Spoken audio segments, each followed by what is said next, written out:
Vamos, gente. Boa noite.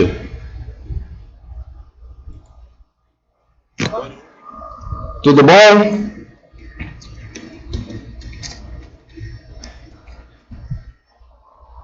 Não é a primeira vez que vocês estão usando o sistema, né? Quem é que está usando hoje pela primeira vez?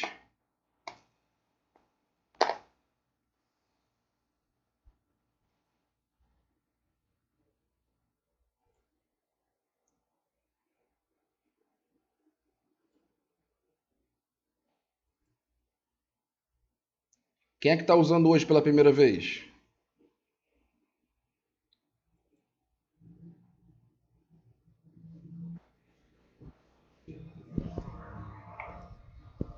Já tem usado já, né?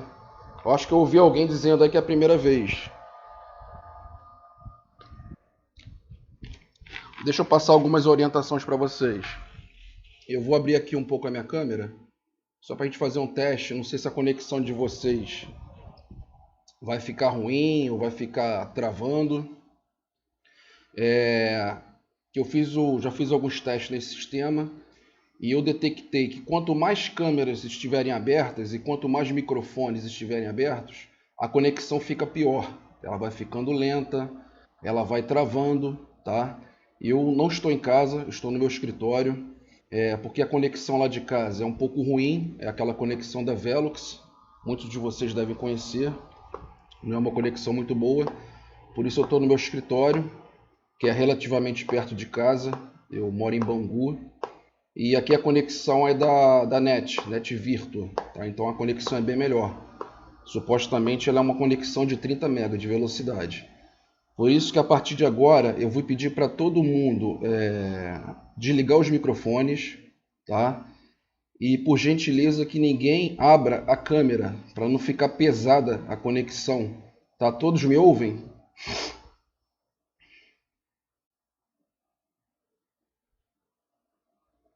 Tá todo mundo me ouvindo bem? Não tá travando, não tá picotando, não tá com microfonia?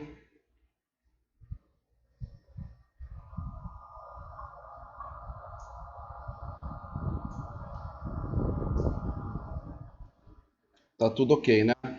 Então eu vou abrir uma tela. Vocês lembram qual foi a última vez que vocês pararam no caderno, a escrita do caderno?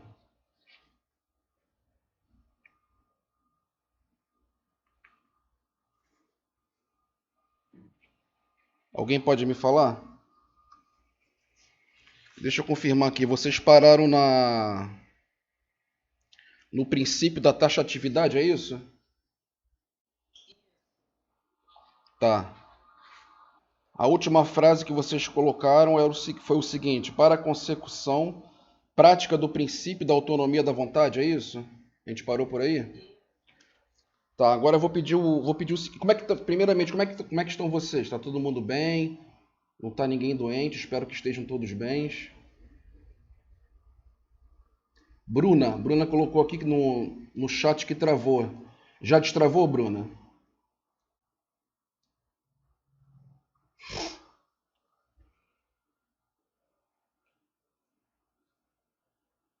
Responde para mim, Bruna, se já destravou teu áudio aí.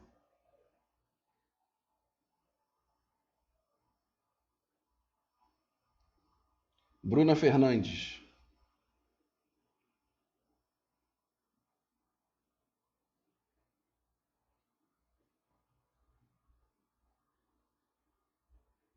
É, pelo jeito eu acho que ela não está me escutando, deve estar travada ainda, mas vamos lá. Essas aulas que nós teremos agora a partir da frente, essas aulas serão online, como você já deve ter feito algumas aulas com outros professores. Eu vou gravar todas as aulas, tá? Eu vou disponibilizar as aulas, as gravações no sistema do Sigu, tá? Onde é o nosso principal sistema. E eu vou também tentar colocar o link, que eu vou mandar essas aulas para uma página do YouTube, que eu acabei criando, tá? Então vou colocar os links lá no Sigu, tá? E vou colocar também nos grupos das aulas, tá? Para quem não está conseguindo acompanhar online. A orientação da faculdade, eu vou fazer chamada no final da aula. Eu vou fazer chamada de todo mundo para ver quem quem participou das aulas, mas não vai ser, eu não vou tirar faltas para poder punir vocês no final do semestre, tá? Vai só para o controle, que eu tenho que passar esses dados para o pessoal da direção, ok? Eu vou desligar a minha câmera agora e eu não vou ter acesso mais ao chat, tá? Eu vou pedir que pelo menos um aluno fique com o microfone aberto, tá? Ele vai abrir esse microfone quando tiver alguma pergunta no chat, tá? Quem quiser fazer alguma pergunta urgente na hora que eu estiver falando de algum tema, pode abrir o microfone e me perguntar, tá? Eu não vou estar mais olhando o chat. Eu vou abrir o nosso material agora de leitura, tá ok? Não sei se vocês abriram lá o Sigur. Eu coloquei os materiais, tá?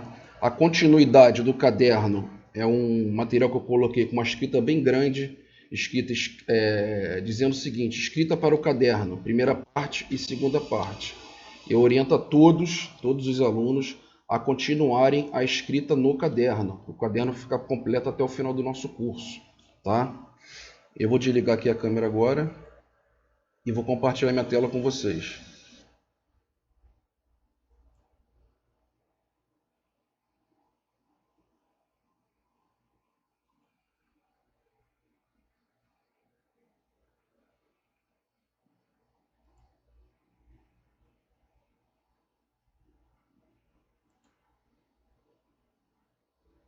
Quem é que está com o microfone ligado aí? Vanessa, desliga seu microfone, por favor. Tem mais alguém? Quem é o caguete da turma para falar quem é que está com o microfone aberto? Vamos aproveitar que Vamos aproveitar que esse microfone está aberto. Respondem para mim se vocês estão vendo a tela. A mesma apostila que eu coloquei lá no Sigur. Alguém me responda, por favor.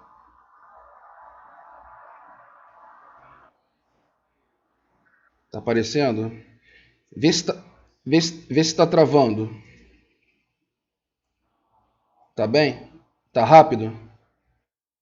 Não tá travando não, né? Como quando eu movimento a tela.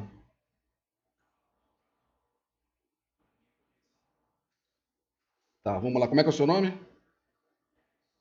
Edson, quando tiver alguma pergunta lá no chat, você pode me interromper aqui e fazer alguma pergunta, por favor, tá?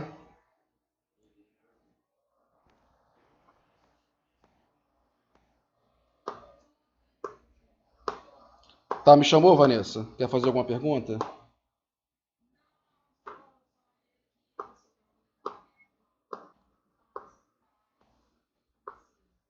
Tá. E quando tiver alguma dúvida, se pintar alguma dúvida lá no chat, vocês podem me interromper para perguntar, por favor, tá? Vamos lá dar continuidade agora na leitura. Essa tarja vermelha. Sim, sim, pode falar, estou te escutando.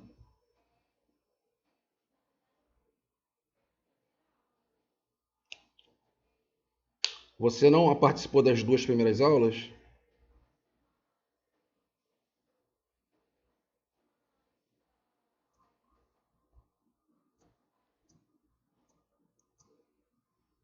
Tá, teu áudio está falhando bastante. Não, você está no grupo do WhatsApp? Não tá não? Você tem meu número de telefone?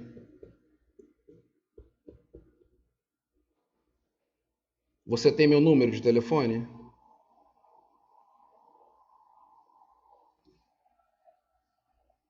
Teu áudio está muito ruim, está picotando e está sumindo.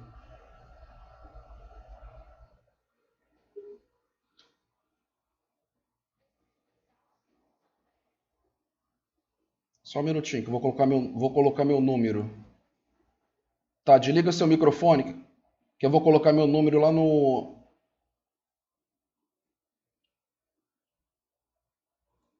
Vou colocar meu número aqui no chat. Você copia, você me manda um zap, tá? E eu vou te colocar no grupo.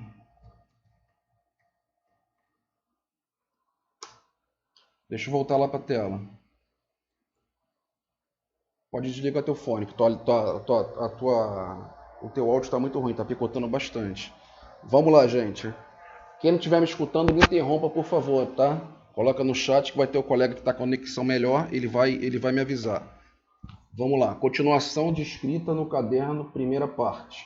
Tá? É a continuação do que vocês já escreveram no caderno. Tá? Direito das coisas. Estão vendo a tela? Voltou a tela do material, gente? Beleza, vamos lá. Direito das coisas. Continuação sobre o assunto princípios fundamentais dos direitos reais. Princípio da tipicidade. Os direitos reais exigem, de acordo com os tipos legais, são definidos e enumerados determinados tipos pela norma, e só a estes correspondem os direitos reais, sendo, pois, seus modelos. Somente os direitos constituídos e configurados à luz dos tipos rígidos, modelos, consagrado no texto positivo, é que poderão ser tidos como os reais. Esses tipos são previstos pela lei de forma taxativa. Nos direitos obrigacionais, ao contrário, admite-se, ao lado dos contratos típicos, os atípicos em número ilimitado. O que esse princípio quer dizer? Que todo direito real ele está na norma, tá? Ou seja, no artigo 1225, ou seja, em qualquer outro artigo esparso dentro do próprio Código Civil ou em outras leis especiais. Tá? Um exemplo é a lei de alienação fiduciária. Tá? É a diferença do direito real para o direito obrigacional. O direito obrigacional, diferentemente do direito real, ele está a partir do artigo 425, que são alguns direitos tipificados no Código, e direito obrigacional você pode fazer qualquer tipo de contrato, tá? Qualquer tipo de contrato, até mesmo o inominado, tá? Ele não tem formalidade prevista em lei, tá? O direito real não. Todos os direitos reais eles têm que estar de forma taxativa, ok? Vamos para o segundo princípio, princípio da perpetuidade. A propriedade é um direito perpétuo, pois não se perde pelo não uso, mas somente pelos meios e formas legais, como desapropriação, uso capião, renúncia ou abandono. Já os direitos obrigacionais, pela sua natureza, são eminentemente transitórios. Cumprida a obrigação, extingue-se, não exigido o seu cumprimento dentro de certo lapso de tempo. Prescrevem. Você faz um contrato de mútuo, eu, Flaviano, faço um contrato de mútuo com a Vanessa. Mútuo é aquele que vocês aprenderam no semestre anterior, é empréstimo em dinheiro. Eu faço o contrato com ela, peço R$1.000 para ela e determinamos no contrato o quê? Que eu pago R$500 no próximo mês e R$500 depois de 60 dias. Eu tenho os R$1.000, acabou. Tá? Esse contrato prescreveu. Não tenho mais obrigação nenhuma perante a ela, nem ela a mim.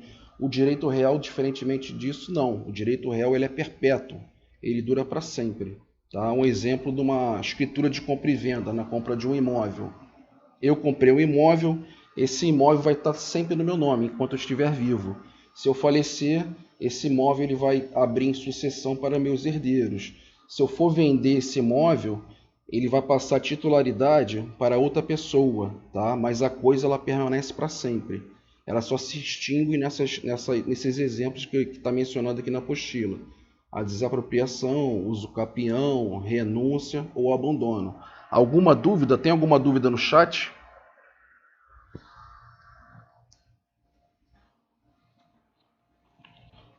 Agora não, né? Para a menina, que é a primeira aula dela que ela está assistindo sobre direitos reais, eu vou dar um pequeno conceito para ela. Direito das coisas é a titularidade que trata do regime das normas e princípios para ordenar o direito das coisas. Tá? Diferentemente do direito das obrigações, que tem o sujeito ativo, o direito passivo e a obrigação, tá? Os direitos reais tem o sujeito ativo, que é o proprietário da coisa, a coisa é o objeto, e o sujeito passivo ele é determinável, tá? Ele não é indeterminado, tá? e também, ou seja, ele é determinável, ele não é indeterminável, tá? Quem é esse sujeito passivo? Toda a coletividade, tá? Toda a coletividade é é considerado com o princípio de erga omnes, tá? Erga omnes é contra todos. Enquanto que eu tiver a titularidade do meu bem imóvel e eu não for molestado pelo meu bem imóvel, eu não vou ter sujeito passivo, tá? A partir do momento que a Vanessa ou qualquer outra pessoa tenta invadir meu imóvel, tenta turbar o meu imóvel, ela vai se tornar o quê? O direito passivo. E eu vou proteger a minha coisa, o meu imóvel, através de ações possessórias, ou petitórias, ou reivindicatórias, ok?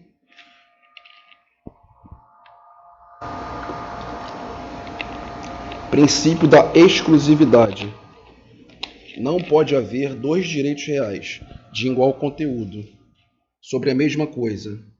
Duas pessoas não ocupam o mesmo espaço jurídico, deferido com exclusividade a alguém, que é sujeito do direito real onde outro já existe. No condomínio, cada consorte tem direito a porções ideais, distintas e exclusivas.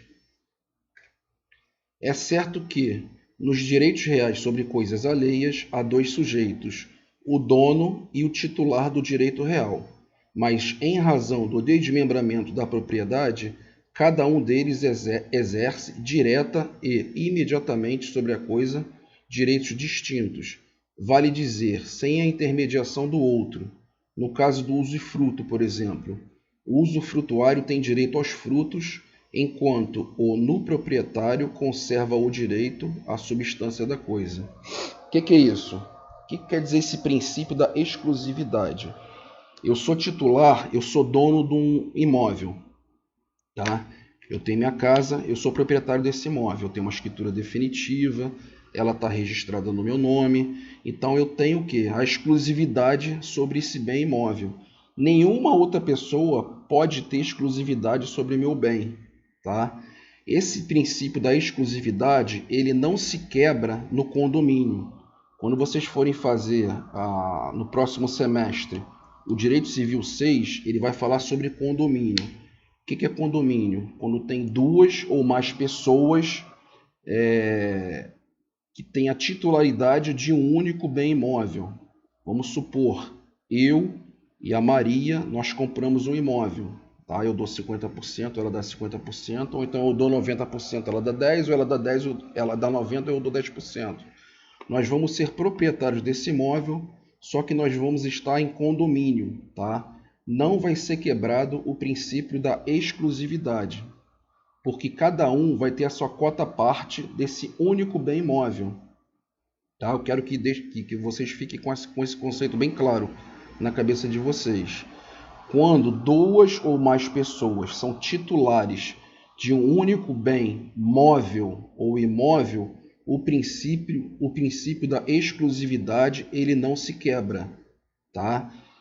Pelo contrário, vai abrir uma quota parte para cada condômino, ok? O princípio da exclusividade permanece, tá?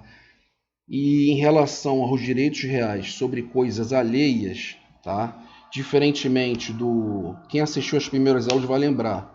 O direito real pleno é o direito da propriedade, tá? O direito da propriedade. E os direitos reais sobre coisas alheias seria o quê? Direito real de uso, direito real de fruição e o direito real de garantia. Vou dar o exemplo aqui do usufruto. Eu sou proprietário de um imóvel e eu quero fazer uma doação desse imóvel a um aluno da turma de Civil 5 à noite, um exemplo da Maria. Então o que eu vou fazer? Eu vou fazer uma doação desse imóvel para ela, eu vou colocar uma cláusula chamada cláusula de usufruto nesse contrato, que eu vou continuar sendo o nuproprietário desse imóvel e ela vai ser a usufrutuária, tá? Ela, de todos os meus direitos que eu tinha da propriedade plena, que seria o quê? Usar, gozar, dispor, reivindicar o imóvel, eu não vou ter mais esses direitos, tá? Eu vou ficar só com os poderes? Eu vou ficar só com o poder de dispor e reivindicar a coisa. Ela não, diferentemente, ela vai poder usar e gozar desse imóvel. Também ela não vai poder dispor, ela não vai poder vender esse imóvel, porque eu coloquei a cláusula de usufruto ali. Eu limitei os direitos dela e eu também limitei os meus direitos. Tá? Eu quero que vocês entendam essa parte. O usufruto, depois nós vamos ter aula de usufruto. Eu estou só falando do desmembramento da titularidade que eu tenho do meu imóvel. Eu, ao invés de ter a minha propriedade plena do meu imóvel, eu desmembrei esse meu poder. Eu passei o poder para Maria de usar e gozar esse imóvel. Usar, gozar. Gozar vocês entendam como fruir. Tá? O que é gozar e fruir? Ela pode alugar esse imóvel, ela pode emprestar esse imóvel para uma terceira pessoa, porém eu vou continuar como proprietário do imóvel. Tá? Alguma dúvida relacionada a isso? Eu quero perguntas.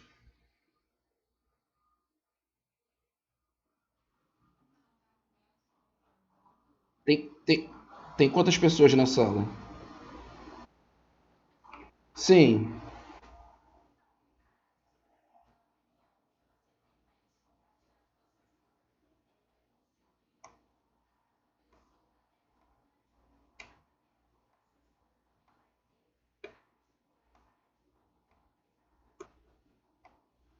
sim, sim, sim. Eu vou estar em condomínio com a minha esposa.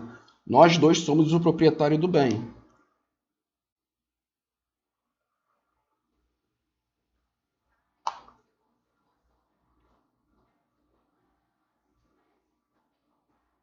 Isso. Eu e ela vamos estar em condomínio, tá? Eu e ela somos proprietários. Nós temos o princípio da exclusividade no meio dessa transação.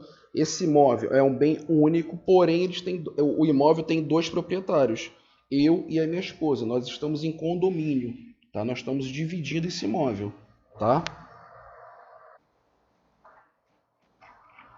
Mais perguntas?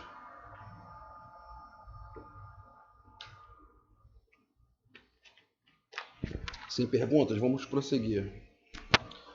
Os direitos pessoais, todavia, admitem amplamente a unidade ou a pluralidade de seus sujeitos, tanto ativos como passivos.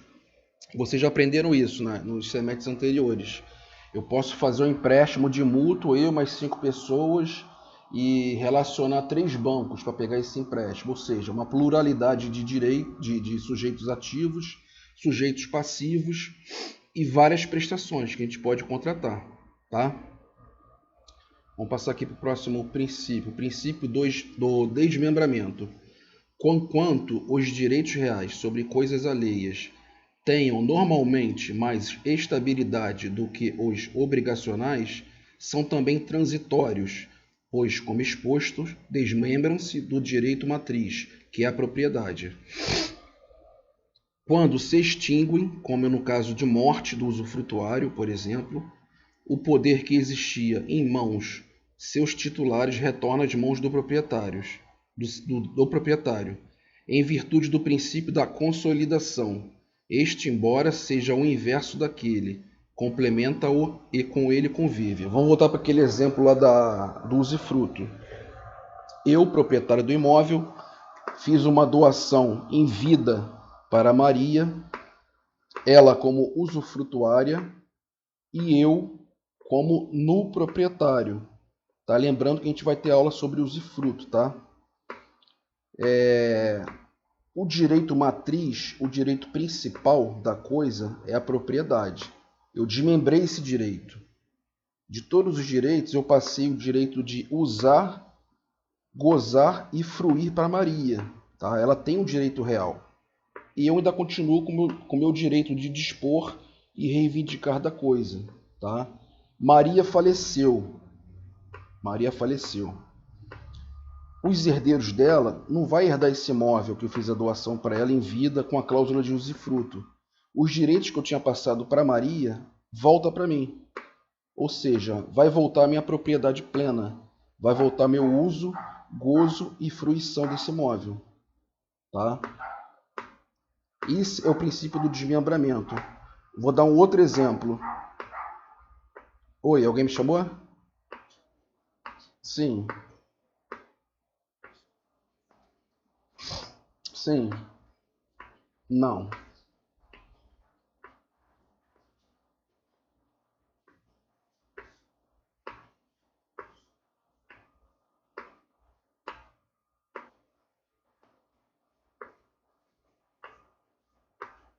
Sim, sim, sim. O que você fez? Você me emprestou imóvel, você fez um contrato de comodato. Esse direito não é direito real, ele é direito das obrigações. Lembra no semestre passado? Você deve ter tido aula sobre comodato. Então, ele não é um direito real, tá? Direito real é quando a gente desmembra um dos poderes da propriedade, que está lá no artigo.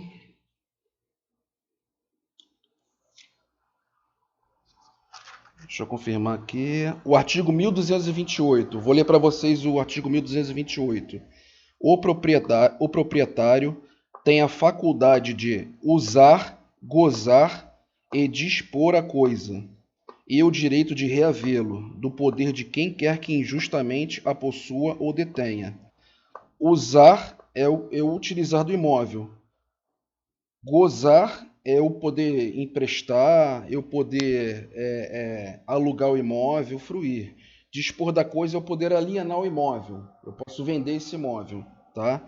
E o direito de reavê-lo. O direito de reavê-lo é aquela ação reivindicatória, como eu falei para vocês em sala de aula. Se a pessoa invade meu imóvel, se eu tenho uma escritura definitiva registrada no cartório de registro de imóveis, eu entro com uma ação reivindicatória para recuperar a posse que eu tinha do meu imóvel. Eu entro com uma ação ou de reintegração de posse, se eu já tivesse a posse, ou uma ação de emissão de posse, se for uma posse nova. Eu comprei o imóvel, mas eu nunca adentrei o imóvel. Um exemplo é quando você comprou um imóvel em leilão. Você, quando comprou um imóvel em leilão oriundo da Caixa Econômica Federal, 99% dos imóveis que você compra no leilão da Caixa Econômica Federal, você compra esse imóvel mais barato, mas você tem que suportar o ocupante que está ali dentro. A Caixa tirou os poderes dessa pessoa que comprou o imóvel através de uma promessa de compra e venda ou uma alienação fiduciária. A Caixa recuperou o domínio pleno do imóvel e colocou o imóvel à venda em leilão. Então, quando ela me vende esse imóvel mais barato, ela vai quitar todas as dívidas referentes ao imóvel, porém eu vou ter que suportar essa ação judicial para tirar o ocupante de lá. Tá? Então, eu vou entrar com uma ação reivindicatória de emissão de posse. Nós vamos aprender isso mais para frente. Emissão de posse é quando eu nunca tive a posse do meu bem imóvel. Tá? Se eu já tivesse a posse do meu bem imóvel, fui viajar, alguém entrou no meu imóvel, invadiu o meu imóvel, eu vou entrar com uma ação de reintegração de posse. Eu vou reintegrar a posse para mim. Ok?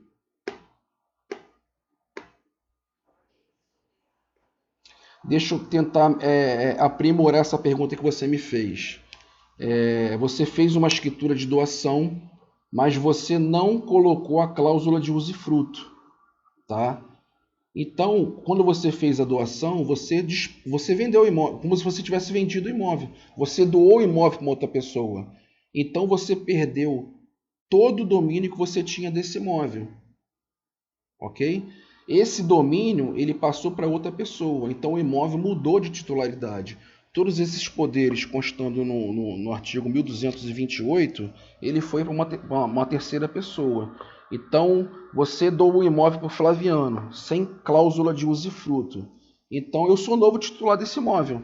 Tá? Eu vou estar enquadrado no artigo 1228 e 1225. Eu vou ter a propriedade plena do imóvel. Tá? Alguém tem mais perguntas? Vamos perguntar, gente. A aula aqui é bate-papo.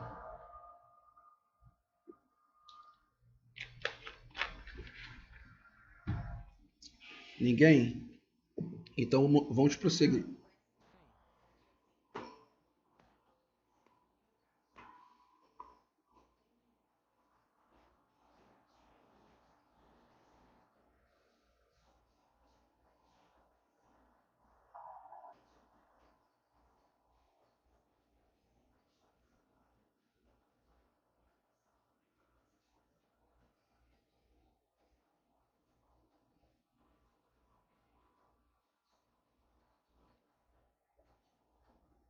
Tá, você herdou esse imóvel do tamanho de que forma? Através de um inventário?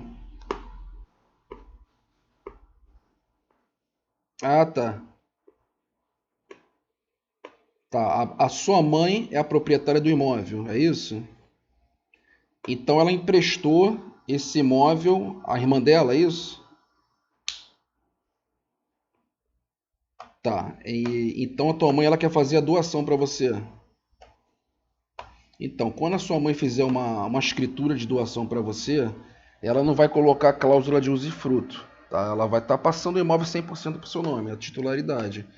Se você não conseguir tirar essa parente dela do imóvel, você vai ter que entrar com uma ação de imissão na posse, já que você nunca teve de posse desse imóvel, ok?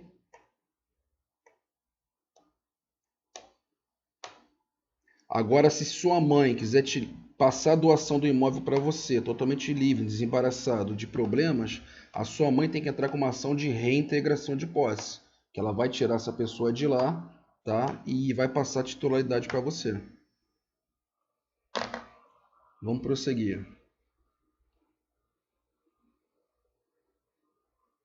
Figuras híbridas ou intermédias entre o direito de propriedade, que é o direito real por excelência, e o crédito de uma quantia certa, que é o direito pessoal mais característico, há uma grande variedade de figuras, que é a medida que se distanciam dos extremos, tendem a confundir-se.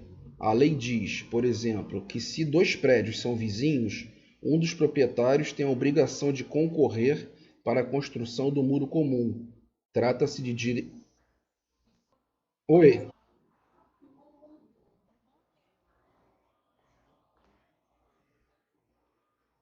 tá me escutando agora? Isso aí, gente, me avisa aí, tá? Pra não ficar falando sozinho. Vou repetir aqui. Eu tô reiniciando aqui no figuras híbridas ou intermédios, ok? Estão comigo? Então vamos lá. Figuras híbridas ou intermédias. Entre o direito de propriedade, que o, que o, entre o direito de propriedade, que é o direito real por excelência, e o crédito de uma quantia certa, que é o direito pessoal mais característico, há uma grande variedade de figuras que, à medida que se distanciam dos extremos, tendem a confundir-se. A lei diz, por exemplo, que, se dois prédios são vizinhos, um dos proprietários tem a obrigação de concorrer para a construção do muro comum. Trata-se de direito real ou de uma obrigação? Estão comigo? Estão me escutando? Acho que tem mais de um ou dois microfones abertos aí, tá, gente? Vamos deixar só um ou dois no máximo. Vamos lá. Trata-se de direito real ou de uma obrigação? Para esses casos, anota Santiago Dantas, a doutrina medieval engendrou a figura das obrigações propter rem, obrigações em consequência da coisa. Elas são ambulatórias, acompanha a coisa nas mãos de qualquer novo titular, de tal maneira que, se vende um prédio, transfere-se para o adquirente a obrigação de entrar com a sua metade das despesas do muro comum, assim como para ele também são transferidas todas as obrigações que estão compreendidas na vizinhança. Tá? O que é obrigação propter rem? Obrigação ambulatória. É uma obrigação oriunda da coisa. Vou dar um exemplo aqui. Construção de muros. Quando eu sou proprietário de um terreno, terreno A, meu vizinho confinante, confinante é aquele vizinho bem ao lado do proprietário. Tá? Esse confinante, a obrigação dúplice é de nós dois construirmos o muro. Tá? Esse custo ele não é somente meu. Esse muro ele é obrigação minha e obrigação desse meu vizinho confinante. Tá? Se esse muro custou R$ 10.000 para ser construído, eu tenho que pagar 5 e ele tem que pagar R$ 5.000. Tá? É chamada obrigação propter rem. Outro exemplo de obrigação propter rem, a taxa condominial. Comprei um apartamento. Esse apartamento, eu fui negligente na hora de comprar esse apartamento. Eu não conferi, não pedi ao síndico do condomínio o balanço, o balancete das dívidas condominiais. Dei o dinheiro ao proprietário, paguei R$ 100.000, fiz a minha escritura definitiva e fui lá e registrei a escritura no registro de imóveis. Passei a ser o quê? O proprietário desse apartamento. Porém, o proprietário anterior, ele deixou uma dívida de 50 mil reais. Tá? O condomínio vai entrar com uma ação de cobrança contra a minha unidade, tá? Vai me chamar nesse processo e eu vou chegar lá e vou falar o seguinte: não, essa dívida não é minha, eu comprei esse imóvel agora em abril e a dívida é de janeiro para trás. Então essa responsabilidade não é minha. Tô certo ou tô errado? Não, porque isso é uma obrigação próprio terreno. Ela é ambulatória, ela acompanha a coisa. O problema é meu. O máximo que eu posso fazer é entrar com uma ação regressiva a esse antigo proprietário. Tá? Se não estiver constando lá no contrato de compra e venda que eu estou ciente das dívidas condominiais, ou então ele colocou lá dizendo que não tinha dívida alguma, que está me passando o imóvel livre e desembaraçado de dívidas, e eu posso cobrar ele essa dívida. Porém, eu não posso contestar a cobrança do condomínio. O problema é meu. Eu fui negligente e eu vou ter que pagar essa dívida. Ou então eu vou perder o meu imóvel para o condomínio. Ok? Isso é obrigação do próprio terreno. As obrigações do próprio terreno, como eu falei, elas são ambulatórias. Elas acompanham a coisa e é o titular da coisa. Tá? Tanto na parte financeira, como exemplo do condomínio, como na parte de muro, construção de paredes, de cercas, são vários exemplos. Tá? A doutrina menciona, com efeito, a existência de algumas figuras híbridas ou intermédias, que se situam entre o direito pessoal e o direito real. Constituem elas, aparentemente, um misto de obrigação e de direito real, e provocam alguma perplexidade nos juristas, que chegam a dar-lhes impropriamente o nome de obrigação real. Outros preferem a expressão obrigação mista. Os jurisconsultos romanos as denominavam com mais propriedades obrigationes ob rem ou propter rem. Os ônus reais, uma das figuras híbridas, tem mais afinidade com os direitos reais de garantia. Vou explicar o que é a diferença do ônus reais para o propter rem. Estão? Sim, pode falar.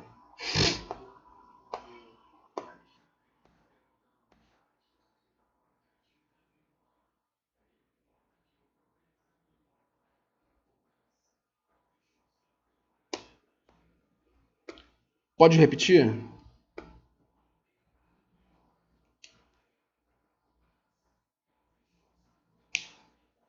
Sim, a cobrança é sempre referente ao titular de domínio da coisa, tá?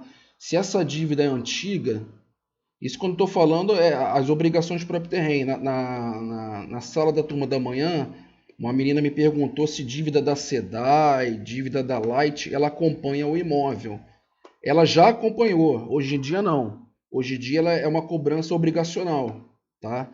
Se eu comprei um imóvel, tá com uma conta da SEDAI de 100 mil reais, dívida anterior à minha escritura, e eu não tenho obrigação de pagar isso, que é um direito obrigacional. Ela vai estar atrelada ao CPF do antigo proprietário. Agora, taxas condominiais, ela é cobrança próprio terreno. Pergunta para o teu amigo aí que tipo de cobrança é essa, que ele tem que especificar, tem que ser mais específico, para saber se... Sim,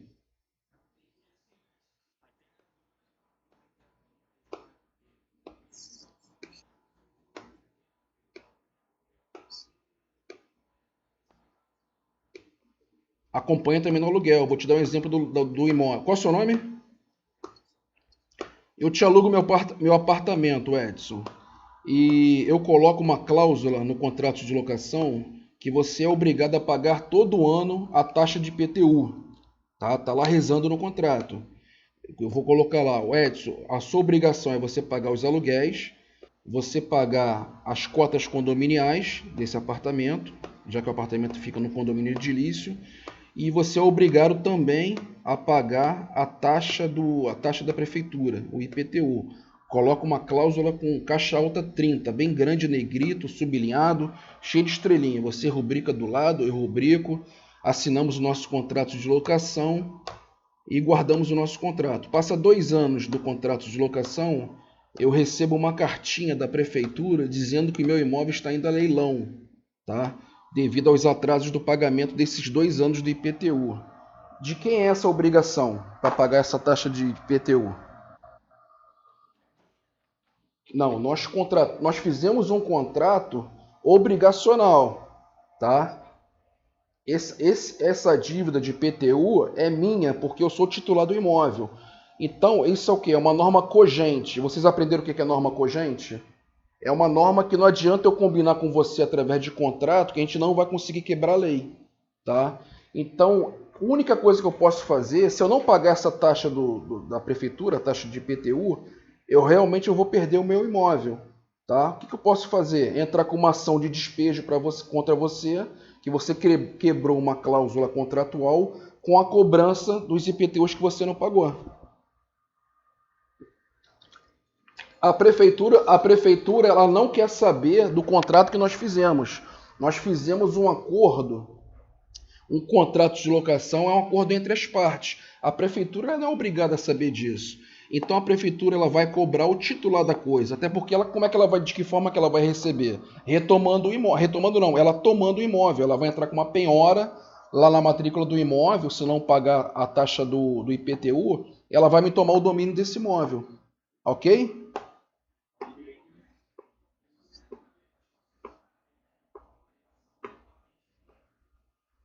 Isso, no caso da concessionária não. Você ficar devendo a tua conta de água, a tua conta de luz, de que forma que a SEDAI ou a Light vai te punir? Vai cortar teu fornecimento de água, vai levar seu nome para protesto, vai sujar teu nome no SPC, no Serasa, e eu não tenho nada a ver com isso. Você saindo do imóvel, você deixou uma dívida de 100 mil reais de água, eu vou alugar esse imóvel, vou levar esse contrato com o novo inquilino lá na concessionária SEDAI e eles vão religar o imóvel no novo CPF do futuro locatário e vai ficar te perseguindo para você pagar a dívida antiga. Eu, como titular do imóvel, eu não tenho nada a ver com isso, porque essa obrigação de concessionária ela não é próprio terreno. Ela não acompanha a coisa, ela não acompanha o titular da coisa. Sim.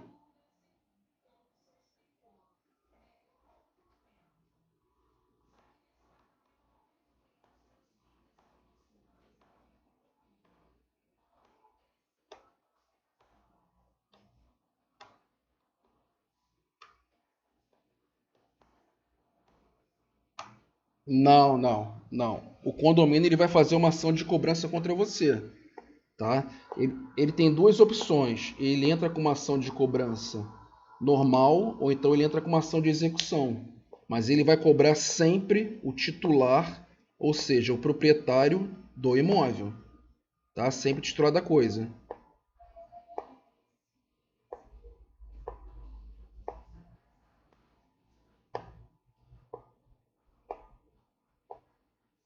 Não, não, não, não. Não, o condomínio ele vai sempre fazer a cobrança do novo proprietário do imóvel. Ele não quer saber de quem é essa dívida. Até porque a garantia dele é o imóvel. Você, como proprietária nova, aquele exemplo que eu falei um pouco atrás, você foi negligente, você comprou o imóvel sem fazer o levantamento das dívidas, a única coisa que você pode fazer é perseguir o antigo proprietário. Você vai ter que entrar com uma ação comum de cobrança. Tá? Mas o condomínio não tem nada a ver com isso. Você vai entrar com uma ação regressiva.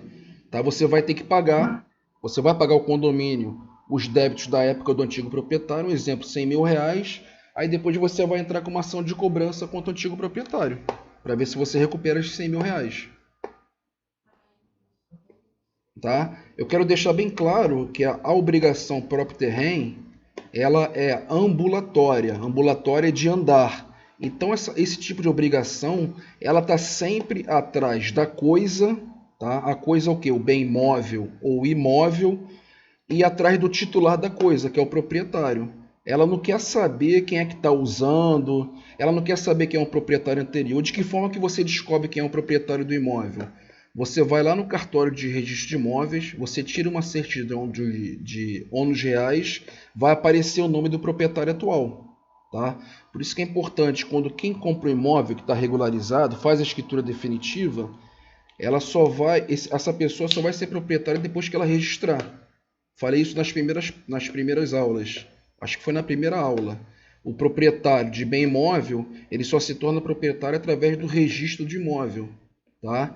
E o proprietário do bem imóvel é através da tradição, da entrega da coisa. Pagou, entregou, acabou. Ok? Alguém tem mais dúvidas?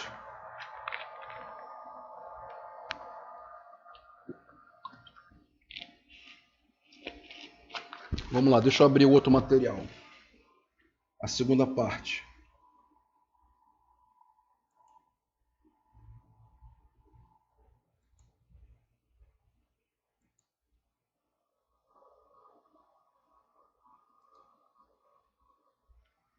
Já abriu para vocês a segunda parte? Continuação descrita no caderno, segunda parte. Vamos lá. Obrigações próprio terreno, ônus reais e obrigações com eficácia real. Obrigações próprio terreno. Obrigação próprio terreno é a que recai sobre uma pessoa por força de determinado direito real. É a simplificação de tudo que eu acabei de falar para vocês, tá? Obrigação próprio terreno é a que recai sobre uma pessoa. Quem é essa pessoa? Titular do direito, proprietário, por força de determinado direito real. Domínio. Lembra daquela que a gente falou em sala de aula? Domínio. Eu, como titular do direito, eu como sou dono do meu apartamento, eu tenho domínio desse bem contra toda a coletividade, tá? Eu sou proprietário desse imóvel. Então, a obrigação próprio terreno, ela vai perseguir a mim, como proprietário do imóvel, ok? Só existe em razão da situação jurídica do obrigado, de titular do domínio ou de detentor de determinada coisa. É o que ocorre, por exemplo, com a obrigação imposta aos proprietários e inquilinos de um prédio de não prejudicarem a segurança, o sossego e a saúde dos vizinhos. Artigo 1277. Decorre da contiguidade dos dois prédios, por se transferir a eventuais novos ocupantes do imóvel, ambulante condomínio. É também denominado obrigação ambulatória.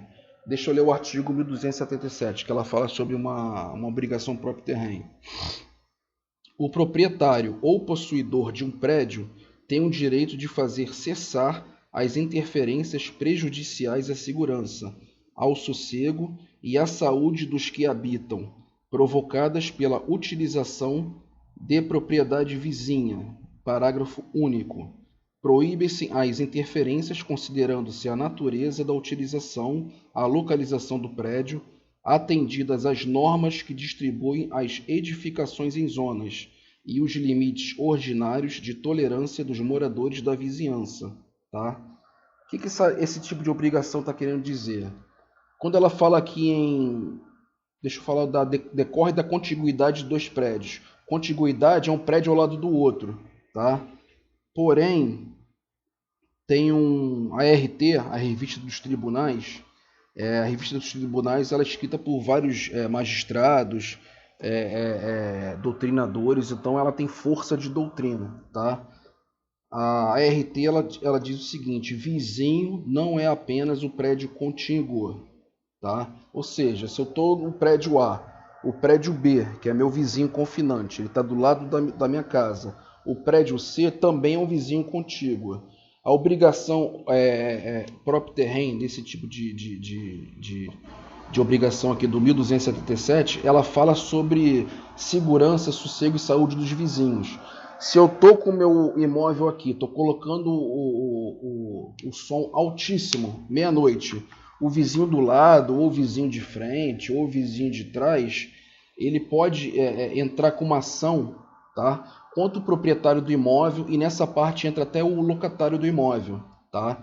Ele vai perseguir a coisa, ele vai perseguir o titular da coisa, e ele vai perseguir também o possuidor da coisa, tá? Para que faça cessar. Tá? Faça cessar o barulho ou questões de saúde. Eu tenho uma casa que eu tenho 500 gatos e o vizinho do lado já cansou de me notificar que está prejudicando, vai causar doenças. Os gatos pulam no muro do meu quintal, estão fazendo cocô, estão levando doença. Eu tenho crianças dentro de casa, então o meu vizinho está num imóvel insalubre. Eu posso entrar com uma ação contra ele, que é chamada ação dano infecto, para que ele consiga reparar o dano que ele esteja me causando, tá? Vamos prosseguir. São obrigações que surgem ex vileges, atrelada a direitos reais, mas com eles não se confundem em sua estruturação, enquanto estes representam ius in re, direito sobre a coisa ou na coisa. Essas obrigações são concebidas como ius ad rem, direito por causa da coisa, ou advindos da coisa. Embora o Código Civil não tenha isolado e disciplinado essa modalidade de obrigação, pode ela ser identificada em vários dispositivos esparsos e em diversas situações. Por exemplo, na obrigação imposta ao condômino de concorrer para as despesas de conservação da coisa comum, artigo 1315, é aquilo que nós já falamos da cota. Deixa eu ler para vocês, o 1315. 1315. O condômino é obrigado, na proporção de sua parte, a concorrer para as despesas de conservação ou divisão da coisa e a suportar os ônus a que estiver sujeita. Parágrafo único. Presume-se iguais as partes ideais dos condôminos. Quando a gente fala desse condômino aqui, ele não é somente aquele condômino do condomínio edilício, tá, gente? Imagina aquele prédio com 500 apartamentos. Não, ele serve também para o condômino quando tem 2 ou mais pessoas proprietárias do mesmo bem imóvel. Eu comprei um imóvel com mais 2 pessoas, são 3 pessoas. Eu estou morando nesse apartamento com as outras 2 pessoas, nós estamos utilizando o bem, só que somente eu estou pagando IPTU, estou pagando a taxa condominial. Não, esse artigo 1315 diz que não.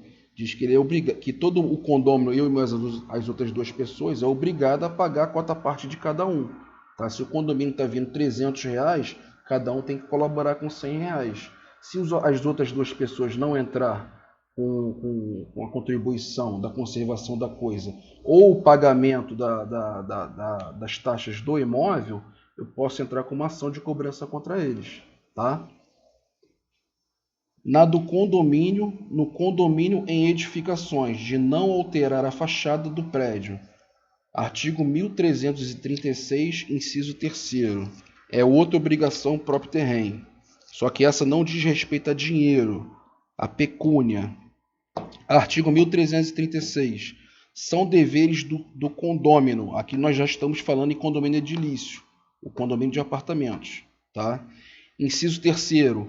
Não alterar a forma e a cor da fachada, das partes e esquadrias externas. Tá? Ou seja, eu estou morando num prédio de 10 andares, eu não vou simplesmente colocar um azulejo do lado de fora da minha parede. Eu já vi acontecer isso. Eu acredito que vocês já viram isso também. Quem é que mora próximo ao apartamento da SEAB ou Coab ou então mora nesses condomínios? Alguém tem algum exemplo?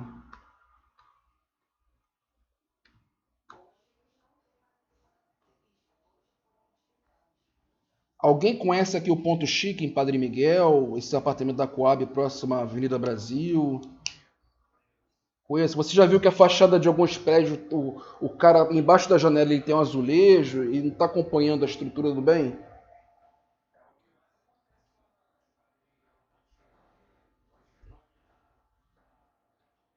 Isso. Tem um condômino que faz puxadinho, coloca aquela estrutura lá de baixo e vem puxando. Então, isso aí é tudo proibido.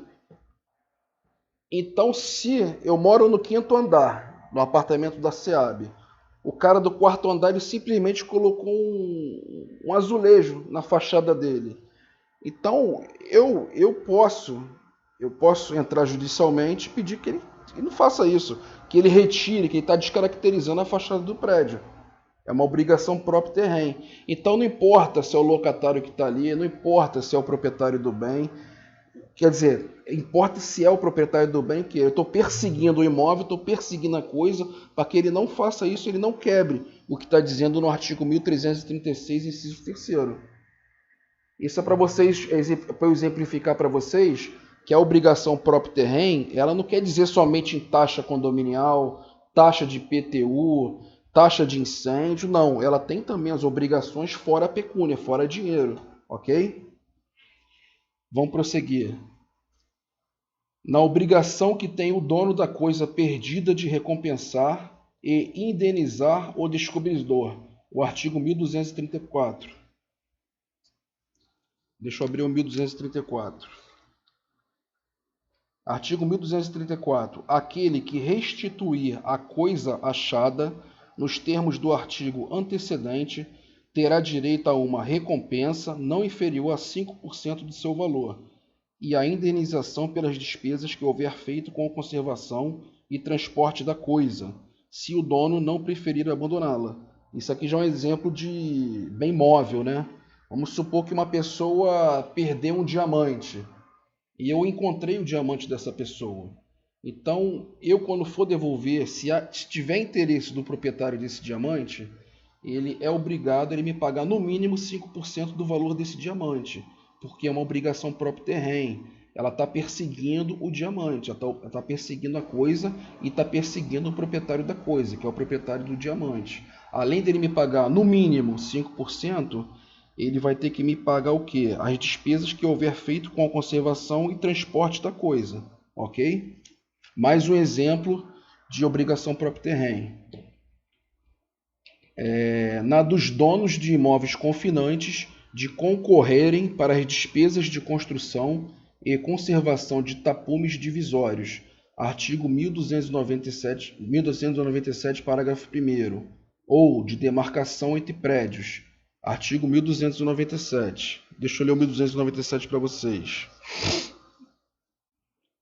Artigo 1297. O proprietário tem direito a cercar, murar, valar ou tapar de qualquer modo o seu prédio, urbano ou rural, e pode constranger o seu confinante a proceder com ele à demarcação entre os dois prédios, a aviventar rumos apagados e a renovar marcos destruídos ou arruinados, repartindo-se proporcionalmente entre os interessados as respectivas despesas. Parágrafo 1º. Os intervalos, muros, cercas e os tapumes divisórios, tais como sebes vivas, cercas de arame ou de madeira, valas ou banquetas, presumem-se até a prova em contrário pertencer a ambos os proprietários confinantes, sendo estes obrigados, de conformidade com os costumes da localidade, a concorrer, ou seja, cada um vai pagar a sua parte, em partes iguais para as despesas de sua construção e conservação. Mais um exemplo de obrigação próprio terreno. Vamos para mais uma. Na obrigação de dar caução pelo dano iminente, dano infecto, quando o prédio vizinho estiver ameaçado de ruína. Artigo 1280. Artigo 1280. O proprietário ou o possuidor tem direito a exigir do dono do prédio vizinho a demolição ou a reparação deste quando ameace ruína, bem como que lhe preste caução pelo dano iminente. O que diz esse artigo? Eu sou proprietário da minha casa A. Do lado tem um prédiozinho de 3 andares que o proprietário já abandonou tem mais de 10 anos. Só que eu estou percebendo que esse prédio vai cair a qualquer momento. Então o que eu vou fazer? Se ele cair, ele vai cair em cima da minha casa, vai me causar prejuízo, ou então pode até me matar. Eu vou entrar com uma ação de dano infecto, tá? Contra o proprietário desse imóvel. Ah, mas eu não sei quem é o cara, não estou conseguindo encontrar, não me lembro quem é o dono do antigo proprietário. Eu vou tirar uma certidão de ônus reais desse imóvel, que dá para tirar essa certidão. Todas as certidões de ônus reais são públicas, só ir no cartório de registro de imóveis e fornecer o endereço do imóvel. Ali vai sair o nome do proprietário, tá? Eu vou encontrar esse proprietário e vou chamar ele ao processo. Ele vai caucionar, tá? Ele vai caucionar em juízo um valor provisoriamente. Se acontecer o dano, eu vou poder resgatar esse valor, ou então ele vai demolir esse imóvel, ou ele vai reparar esse imóvel. Ou seja, mais uma obrigação próprio terreno. Ok? Na obrigação de indenizar benfeitorias. Artigo 1219.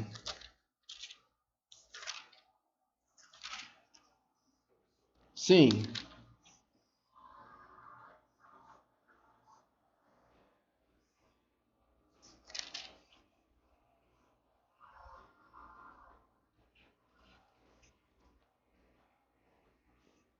Não, não, não. Ele pode, o proprietário pode inclusive estar morando no imóvel.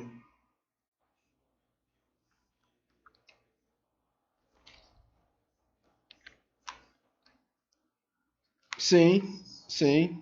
Não só de desmoronamento, volta para aquele exemplo lá do gato. Entendeu? Você pode entrar com uma ação de dano infecto até para questões de saúde, qualquer coisa que possa estar te prejudicando, tá? Alguém tem mais alguma dúvida? Então vamos prosseguir. Na obrigação de indenizar benfeitorias, artigo 1219. Artigo 1219. O possuidor de boa-fé tem direito à indenização das benfeitorias necessárias e úteis, bem como quanto às volutuárias, se não lhe forem pagas, a levantá-las quando o puder sem detrimento da coisa, e poderá exercer o direito de retenção, pelo valor das benfeitorias necessárias e úteis. Deixa eu dar para vocês o conceito de benfeitoria, para quem não sabe.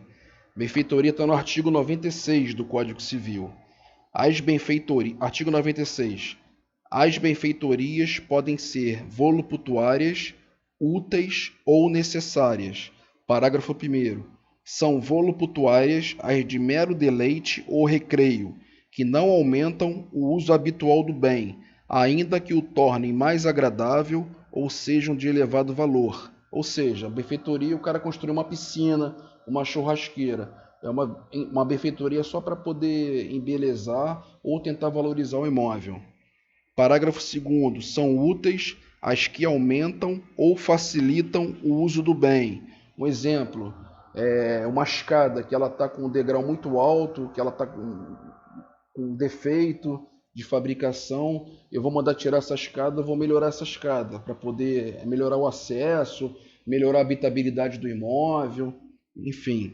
Artigo 3º. São necessárias as que têm por fim conservar o bem ou evitar que se deteriore. Aluguei um imóvel, esse imóvel veio com infiltração. Eu vou comunicar ao proprietário do imóvel, ao locador do imóvel, falar, está com infiltração. Aí o cara vai falar, eu não tenho dinheiro para poder pagar. Eu vou fazer essa benfeitoria, eu vou pagar essa benfeitoria, essa obra para consertar a infiltração, porque ela é uma benfeitoria necessária, senão vai ficar mofando dentro da casa, eu vou pegar problema respiratório e depois, futuramente, eu entro em acordo com o proprietário para fazer o abatimento dos aluguéis. Se ele não quiser pagar, eu entro com uma ação de cobrança, ou no final do contrato eu entro com uma retenção. Eu não entrego o imóvel, vai ficar batendo os aluguéis até que seja pago o valor que eu paguei lá da benfeitoria do imóvel. Sim.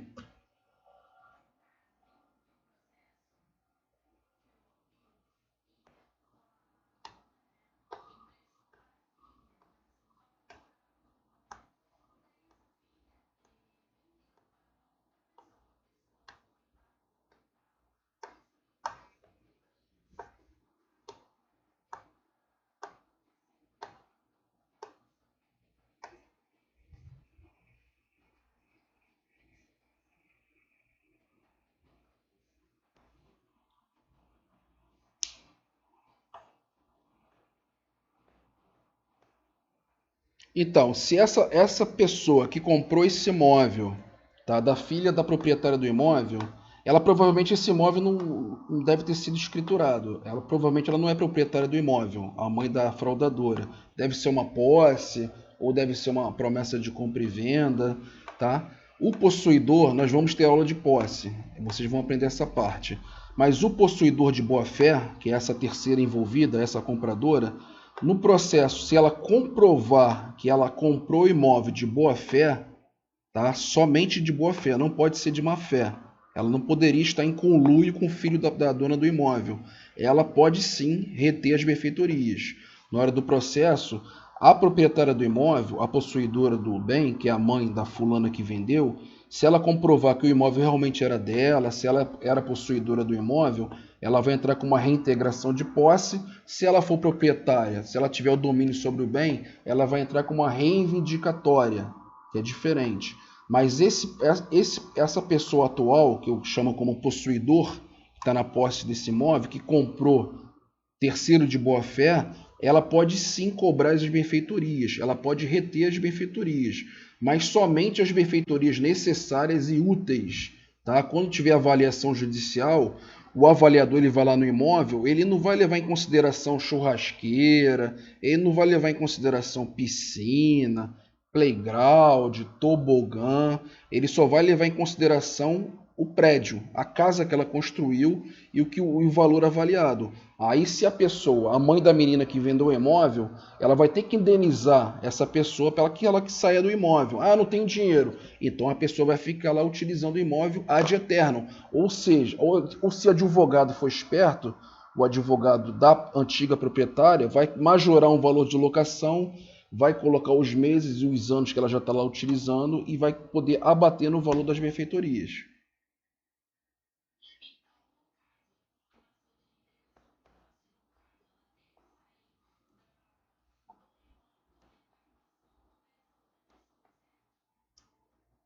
Como que ela vai sair do imóvel? Ela já perdeu o imóvel para um terceiro, né?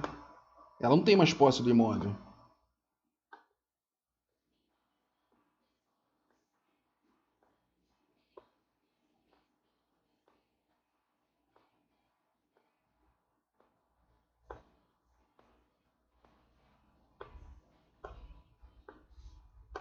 Então, tem que olhar na sentença lá, se o juiz deu as benfeitorias para ela.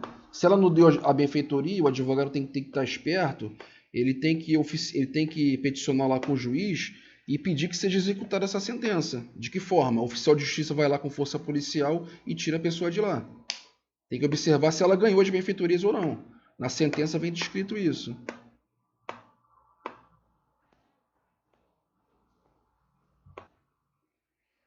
Respondida a sua pergunta? Vamos prosseguir então. Com relação à natureza jurídica, entende a moderna doutrina a obrigação próprio terreno situa-se em terreno fronteiriço entre os direitos reais e os pessoais. Configura um direito misto, constituindo um tertium genus, por revelar a existência de direitos que não são puramente reais, nem essencialmente obrigacionais. Tem característica de direito obrigacional, por recair sobre uma pessoa que fica adstrita a satisfazer uma prestação, e de direito real, pois vincula sempre o titular da coisa. Tá? O outro tópico é ônus reais. Ônus reais é diferente de próprio terreno, tá, gente? Ônus reais são obrigações que limitam o uso e gozo da propriedade, constituindo gravames ou direitos oponíveis erga omnes. Por exemplo, a renda constituída sobre imóvel, aderem e acompanha a coisa. Por isso se diz que quem deve é esta e não a pessoa. Para que haja efetivamente um ônus real, e não um simples direito real de garantia, como a hipoteca ou privilégio creditório especial, conforme foi dito, é essencial que o titular da coisa seja realmente devedor, sujeito passivo de uma obrigação, e não apenas proprietário ou possuidor de determinado bem cujo valor assegura o cumprimento de dívida alheia. Embora controvertida a distinção entre ônus reais e obrigações próprio terreno, costumam os autores apontar as seguintes diferenças. A responsabilidade pelo ônus reais é limitada ao bem onerado, não respondendo o proprietário além dos limites do respectivo valor, pois é a coisa que se encontra gravada. Na obrigação próprio terreno, responde o devedor com todos os seus bens, ilimitadamente, pois é este que se encontra vinculado. A obrigação ônus reais, gente, ela é uma obrigação que ela fica gravada lá na matrícula do imóvel, tá? Lá na certidão da matrícula do imóvel. Vou dar um exemplo de obrigação ônus reais. A prefeitura, o proprietário do bem, ele ficou devendo IPTU.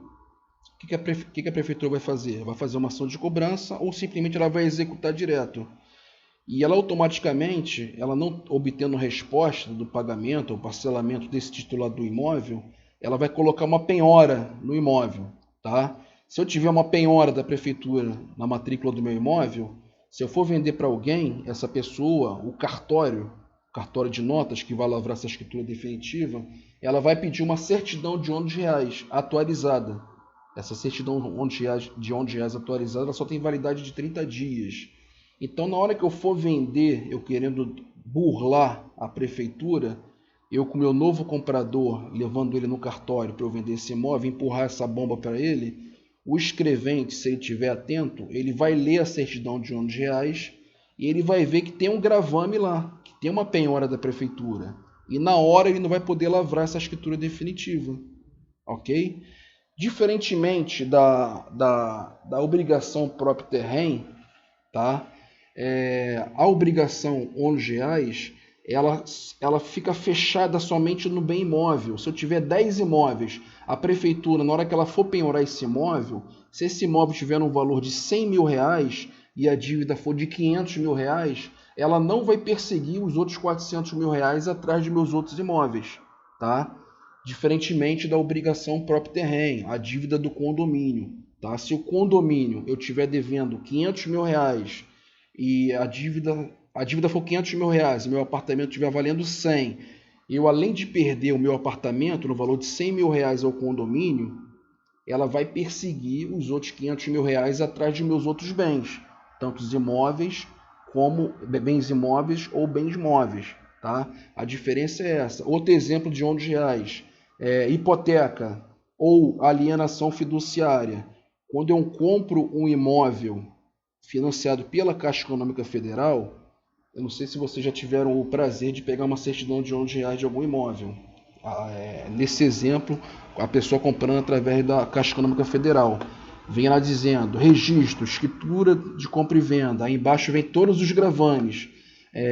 Alienação, cédula hipotecária, enfim. E eu não posso simplesmente, como eu sou devedor da Caixa Econômica Federal, eu não tenho domínio pleno desse imóvel, eu não posso vender para outra pessoa. Mas muita gente faz isso, contrato de gaveta, tá? Porque está gravado lá a minha dívida que eu tenho para a Caixa Econômica Federal. Eu não tenho o domínio pleno, eu só tenho o direito de usar, gozar e fruir. A Caixa tem o direito de dispor. A Caixa é que tem parte dos direitos reais. Tá? Então é mais um ônus real que fica gravado na matrícula do imóvel. Eu não posso levar essa certidão de ônus reais do imóvel que eu financei junto à Caixa, não quitei ainda, levar no cartório de notas e pedir que fosse lavrada uma escritura ou vendendo para outra pessoa.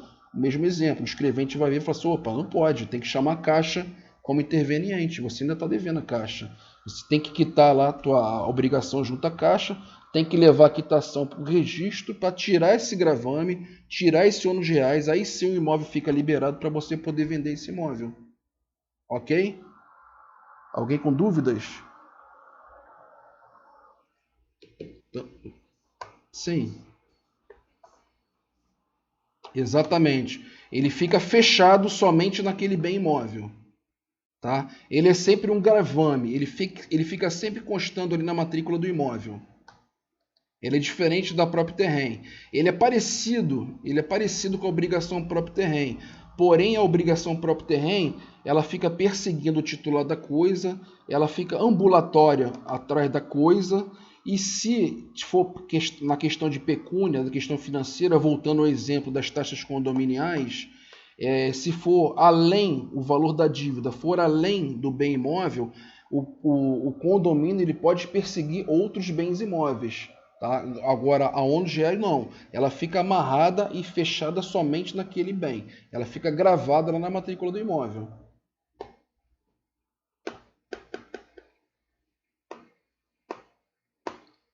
Então vamos lá. Os primeiros desaparecem, perecendo o objeto, enquanto os efeitos da obrigação próprio terreno podem permanecer, mesmo havendo perecimento da coisa. Os ônus reais implicam sempre uma prestação positiva, enquanto a obrigação próprio terreno pode surgir com uma prestação negativa. Nos ônus reais, a ação cabível é de natureza real, in rem scripta. Nas obrigações próprio terreno, é de índole pessoal. Também se tem dito que nas obrigações próprio terreno, o titular da coisa só responde, em princípio, pelos vínculos constituídos na vigência do seu direito. Nos ônus reais, porém, o titular da coisa responde mesmo pelo cumprimento de obrigações constituídas antes da aquisição do seu direito. Tal critério, no entanto, tem sofrido desvios, como se pode observar pela redação do artigo 4º da Lei 4.591, de dezembro de 64, responsabilizando o adquirente da fração autônoma do condômino pelos débitos do alienante em relação ao condomínio. Obrigações com eficácia real. Obrigações com eficácia real são as que, sem perder seu caráter de direito a uma prestação, transmitem-se e são oponíveis a terceiro que adquira direitos sobre determinado bem. Certas obrigações resultantes de contratos alcançam, por força de lei, a dimensão de direito real.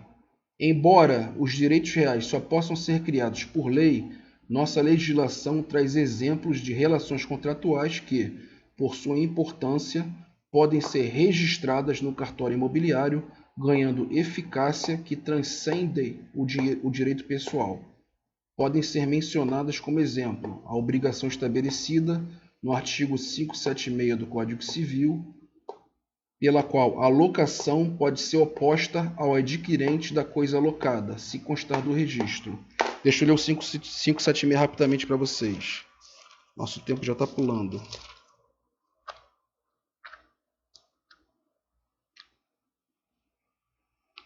576. Se a coisa for alienada durante a locação, a coisa nesse caso é o bem móvel ou imóvel, o adquirente não ficará obrigado adquirente é a pessoa que comprou, o novo proprietário. O adquirente não ficará obrigado a respeitar o contrato, se nele não for consignada a cláusula de sua vigência no caso da alienação, e não constar de registro.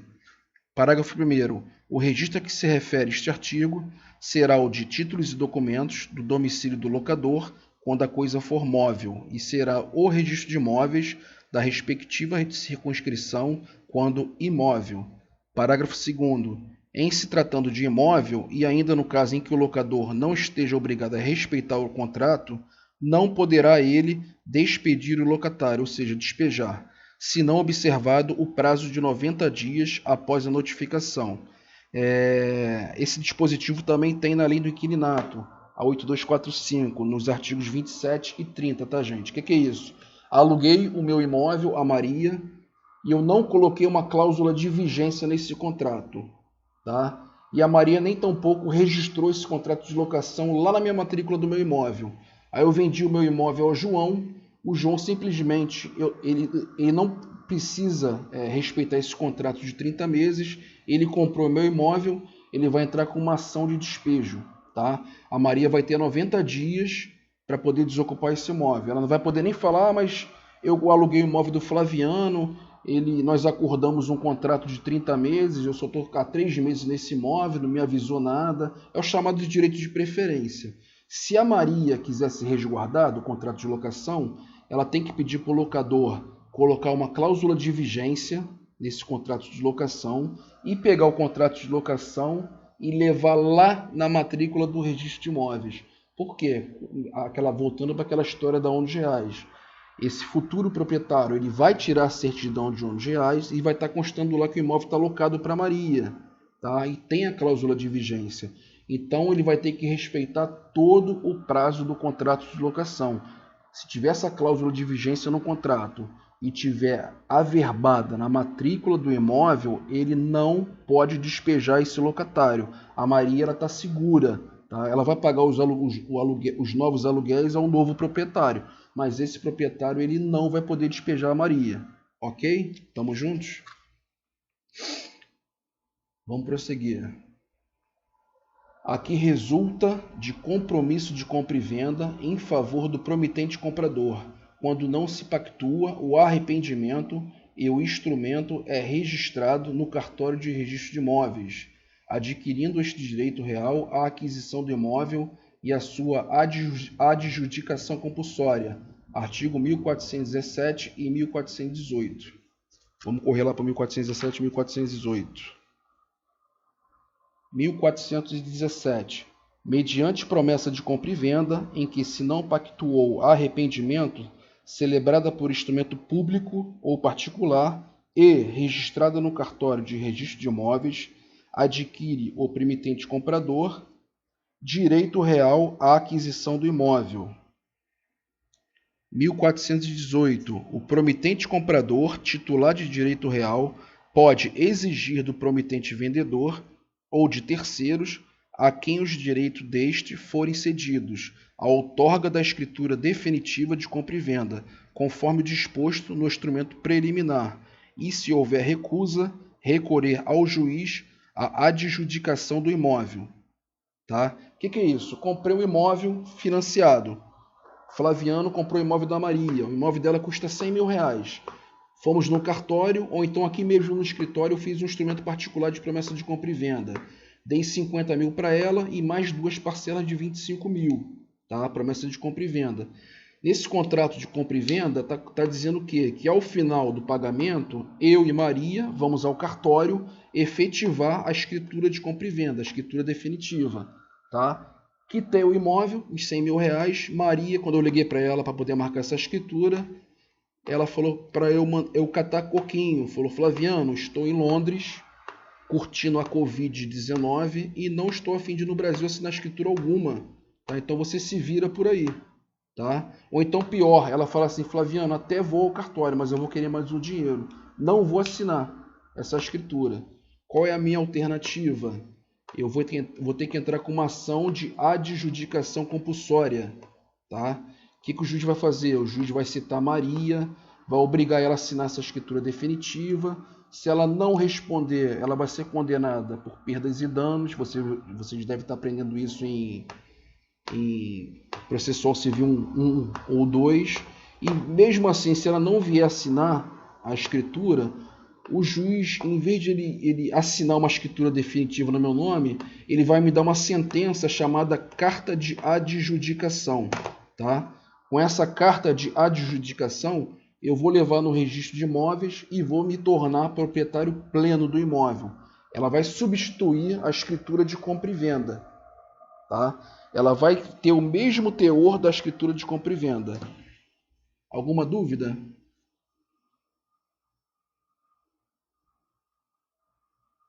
Eu vou abrir agora o material do slide, tá, gente? Só para a gente poder finalizar, um breve resumo.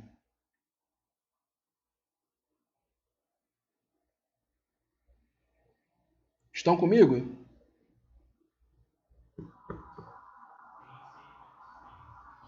Vamos lá, vamos finalizar que já são... Falta 20 minutos para as 8. Ninguém tem dúvida nenhuma? Oi? Não, ainda vou disponibilizar ainda. Eu não disponibilizei ainda porque ele tem um caso concreto no final dele. E esse caso concreto, ele vai valer 2 pontos. Tá? Toda aula que nós tivermos, como nós não vamos ter prova presencial nem online, a direção ela deixou os professores à vontade para poder avaliar o aluno, ou através de qualquer tipo de trabalho. Tá? Então, como eu não quero cansá-los, toda semana eu vou colocar um caso concreto, um caso simples para vocês pesquisarem, através do nosso próprio material que eu estou disponibilizando para vocês, busca na internet, leitura de doutrina, para vocês responderem. Cada pergunta que vocês irão responder, que vocês vão me enviar para o e-mail, eu vou disponibilizar um e-mail novo, não aquele e-mail que eu coloquei na sala de aula, senão vai entupir minha caixa de e-mail, o trabalho de vocês pode parar na caixa de spam. Então vou fazer um e-mail novo, depois eu vou disponibilizar nos grupos e também no Sigu para vocês me enviarem essas respostas, ok? Então todo caso concreto vai valer 2 pontos, tá? Eu não sei se nós teremos 5 ou 4 aulas, que parece que esse mês agora vai ter um feriado. Eu estou esperando instrução da faculdade. Se o feriado vai ser realmente feriado, que vai estar todo mundo em casa, não vai ter aula, ou então se vai ter aula realmente. Se forem 4 aulas, vão ser 4 casos concretos valendo 2,5 pontos. Se forem 5 aulas, cada aula vai ter um caso concreto, cada problemática vai valer 2 pontos, para vocês ganharem o 10 no final do semestre, ok?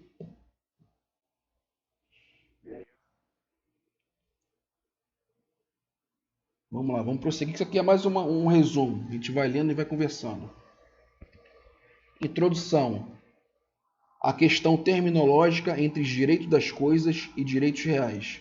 Conforme pode ser anotado, a terminologia entre os direitos reais e o direito das coisas divergem para a doutrina, sendo que para Caio Mário, Orlando Gomes, Silvio de Salvenosa, Marco Aurélio de Viana, Cristiano Chaves de Farias utilizam a expressão direitos reais. B. Clóvis B. Vilacqua, Silvio Rodrigues, Washington de Barros Monteiro, Maria Helena Diniz, Carlos Roberto Gonçalves utilizam a expressão direito das coisas. Letra C. Dabuz Maluf entende a denominação mais adequada seria da posse e dos direitos reais. Pelo visto, ele está sozinho nessa empreitada dele aí. Mas isso é besteira. Isso aí são denominações que certos doutrinadores eles tratam que no Código Civil, o direito das coisas, ele é bem claro. Ele começa lá pelo artigo 1196, que ele começa falando da posse. Depois ele vai para o 1225, que tem o capítulo dos direitos reais. Eu entendo que os direitos reais ele está dentro do direito das coisas. Então, essa aí é uma divergência doutrinária que não leva ninguém a lugar nenhum. Direitos reais e direito das coisas é a mesma coisa.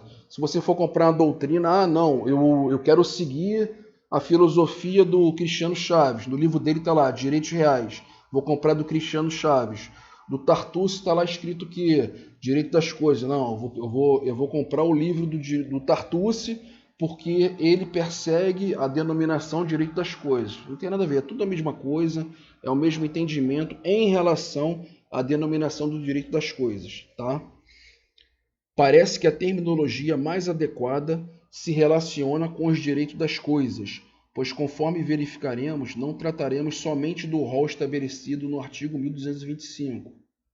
Sendo assim, conforme Silvio Rodrigues, pode-se afirmar que a posse não é direito real, bem como coisa é gênero de bens, de tudo aquilo que não é humano, e sendo assim podemos ter bens de interesse jurídico e econômico além dos reais, como por exemplo os direitos da personalidade e os direitos autorais previstos na Lei 96/10 de 98.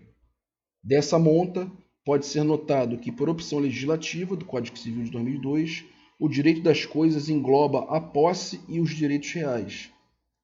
Nesse sentido, é direito real o conjunto de categorias jurídicas relacionadas à propriedade, seja ela plena ou restrita, também denominada de limitada.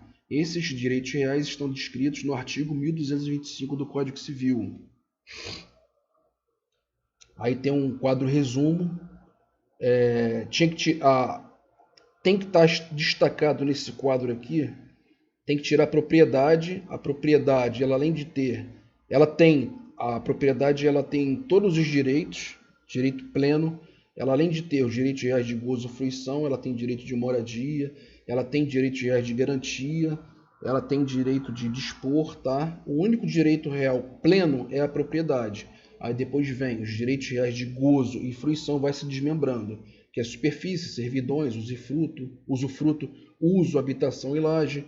Depois tem o direito de moradia, que é o direito do promitente comprador de imóvel, concessão de uso especial para fim de moradia, concessão de direito real de uso. Depois vem os direitos reais de garantia, que é penhor, hipoteca e anticresse. A gente vai estudar todos esses institutos. Características dos direitos das coisas, direitos reais. Oponibilidade contra todos, que é o famoso erga omnes. Aderência ou inerência. Ambulatoriedade. Sequela. Publicidade. Taxatividade. Perpetuidade e preferência. Isso está tudo no caderno, tá, gente? No caderno e na continuação do caderno que eu passei para vocês hoje. Esse material da continuação do caderno já está lá no Sigu, tá? Repito, tenta copiar de novo no caderno, para o caderno de vocês ficar bonito, ficar completo. O direito das coisas objetiva assegurar a funcionalidade dos bens apropriáveis, estabelecendo os poderes do titular e respectivos limites. Fundamento constitucional. Artigo 5º, inciso 22 e 23. Fundamento legal, artigo 1228 e seus parágrafos do Código Civil. Elemento interno, conteúdo do direito. Elemento interno, externo, proteção. Não regula o acesso aos bens ou o caminho percorrido para se tornar titular, mas a relação dominial dos homens com as coisas. Frase de Orlando de Carvalho. Aqui é um quadro esquemático para vocês também estudarem, para poder simplificar. Ainda bem que não vai ter prova na unidade, que isso aí já serviria para vocês colarem na hora da prova. O quadro esquemático, que vem desmembrar daqui a noção de direito real. Aqui um quadro comparativo entre direitos reais e direitos pessoais. Tá? Depois eu vou disponibilizar esse material para vocês. De um lado, os direitos reais e do outro, direitos pessoais patrimoniais. Tá? Além do material do caderno, tem um material complementar lá no Sigur, tá, gente? É o que estava lá na Xerox, tá? Tá tudo no Sigur. Todo o material complementar novo eu vou colocar no Sigur. E para quem não tem doutrina para vocês estudarem, eu vou disponibilizar no grupo e no Sigur a doutrina do Tartucci, tá? Do Código Civil, Manual do Direito Civil.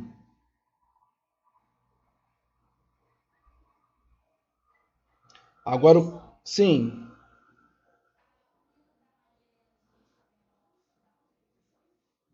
eu não gosto.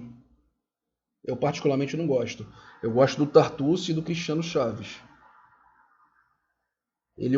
A linguagem da Maria, ela é um pouco rebuscada, ela é um pouco complicada para a graduação. Você pode até se acostumar com ela, a minha opinião, tá, gente? É uma opinião pessoal. Você até se acostuma com... E ela é bem controversa com os outros doutrinadores.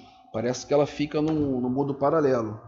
Eu prefiro sempre o tradicional, que é o Cristiano Chaves. Os livros dele são maravilhosos. E o Flávio Tartucci. Tá? E eu, graças a Deus, eu faço uma pós-graduação. Esses dois professores, eles dão aula lá no curso, na minha pós-graduação. Eles são espetaculares.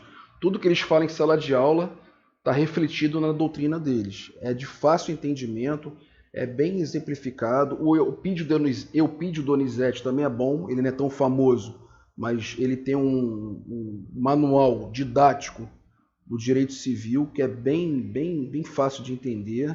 Para a graduação é o suficiente. Agora, quando vocês forem fazer concurso público, ou advogar na área profissional, ou fazer uma pós-graduação, aí vocês têm que comprar o curso, né? Mas para manual, para graduação é suficiente. Aí vocês vão incrementando outros doutrinadores.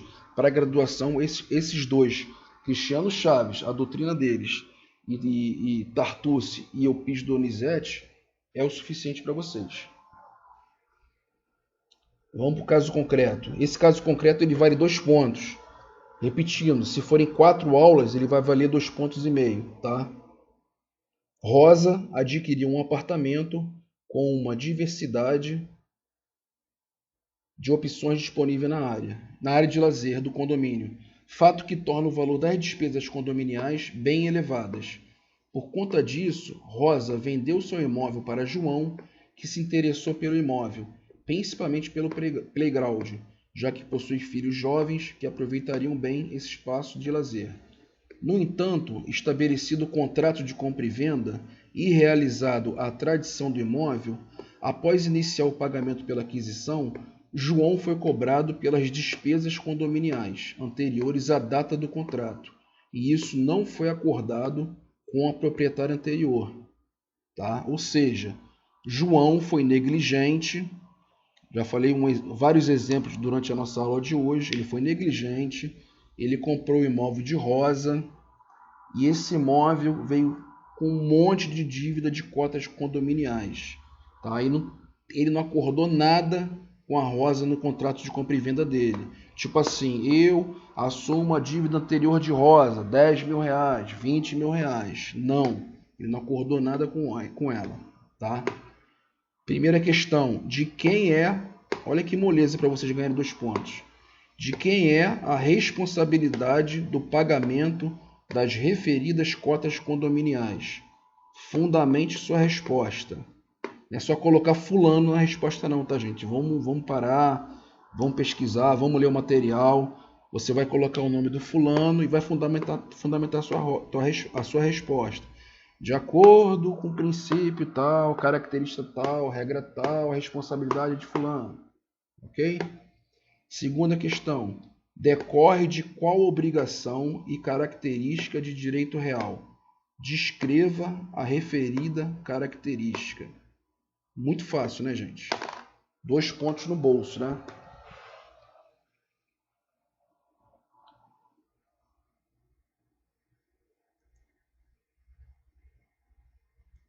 Finalizamos aqui a nossa apresentação. Cadê vocês?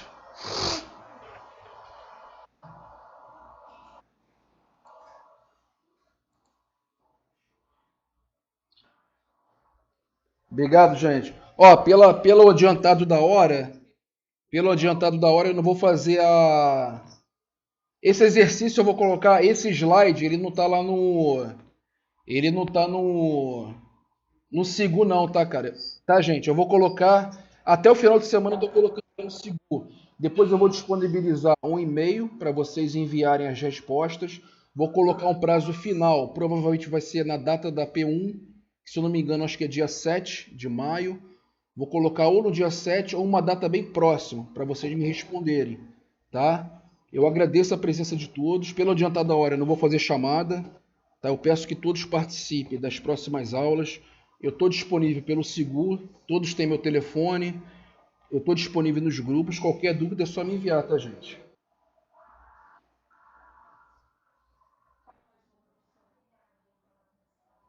Deixa eu dar um tchauzinho para vocês.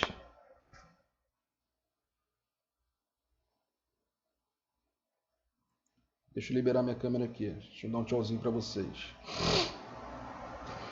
Tchau, gente. Beijo no coração de vocês, tá? Se cuida, tá? Ficam em casa, estudem, cuida dos seus idosos, cuida das crianças. Esse vírus aí tá pegando muita gente, não só os idosos. Se protejam, tá? E não saiam de casa a não ser que seja o necessário, ok? Um abração para vocês, gente. Boa noite. Tchau, tchau.